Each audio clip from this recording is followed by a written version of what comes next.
ব্রাহ্মণবাড়িয়ার আখাউড়ায় চুরির অপরাধ দিয়ে ৩ নারীর চুল কেটে নির্যাতন করেছেন কয়েকজন যুবক। এ ঘটনায় জড়িত থাকার অভিযোগে সুমন দাস নামে একজনকে আটক করেছে পুলিশ। সোমবার বিকেল 3:30টার দিকে উপজেলার মুর্শিদপাড়া এলাকা থেকে আটক করা হয় তাকে। আটকের বিষয়টি জানিয়েছেন আখাউড়া থানার ভারপ্রাপ্ত কর্মকর্তা ওসি মোহাম্মদ সমীউদ্দিন। ওসি সমীউদ্দিন বলেন, অভিযোগ পরপরই অভিযুক্তদের ধরতে অভিযান চালানো হয়। সোমবার বিকেলে একজনকে আটক করা হয়েছে। বাকিদের আটকের জন্য পুলিশের অভিযান চলমান রয়েছে।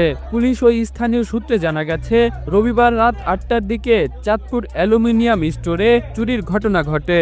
চুরির সঙ্গে জড়িত সন্দেহে 3 নারীকে আটক করেন দোকানি। তাদের কাছ থেকে চোরাই পণ্য উদ্ধার করা হয়। পরে সুমন ও মোহাম্মদ রাব্বি সহ স্থানীয় কয়েকজন যুবক 3 নারীকে প্লাস্টিকের পাইপ ও লোহার রড দিয়ে মারধর করেন। ওই সময় সুমন ও তার সহযোগী রাব্বি বোরকা পরিহিত নারীদের মাথার কাপড় খুলে ফেলেন। এক পর্যায়ে ওই নারীদের মাথার চুল কেটে দেয় সুমন। এ সময় ওই নারীদের সঙ্গে থাকা একটি শিশু ভয়ে চিৎকার করতে থাকে। এ সময় ঘটনার একটি ভিডিও ফেসবুক যোগাযোগ মাধ্যমে রাতেই ছড়িয়ে পড়ে। এতে আখাউড়া জুড়ে সাধারণ মানুষের মধ্যে ক্ষোভের সৃষ্টি হয়। ঘটনার সঙ্গে জড়িতদের গ্রেপ্তারের দাবি জানান অনেকে। এ নিয়ে সোমবার সকালে স্থানীয়রা আখাউড়া থানা পুলিশের কাছে একটি অভিযোগ দেন। বিষয়টি নিয়ে অনেকে উস্কানি দেওয়ার চেষ্টা করেন। বিকেলে সুমন সহ ঘটনায় জড়িতদের গ্রেপ্তারের দাবিতে বিক্ষোভ মিছিল করা হয়। অভিযুক্তদের গ্রেপ্তারের আশ্বাস দিয়ে সম্প্রীতি বজায় রাখার আহ্বান জানান পুলিশ।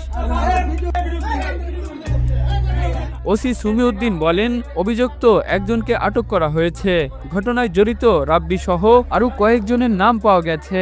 তাদের আটকের চেষ্টা চলছে। তবে এই ঘটনায় এখনো মামলা হয়নি। ভুক্তভোগীদের পক্ষ থেকে মামলা করা হলে আইন অনুযায়ী ব্যবস্থা নেওয়া হবে।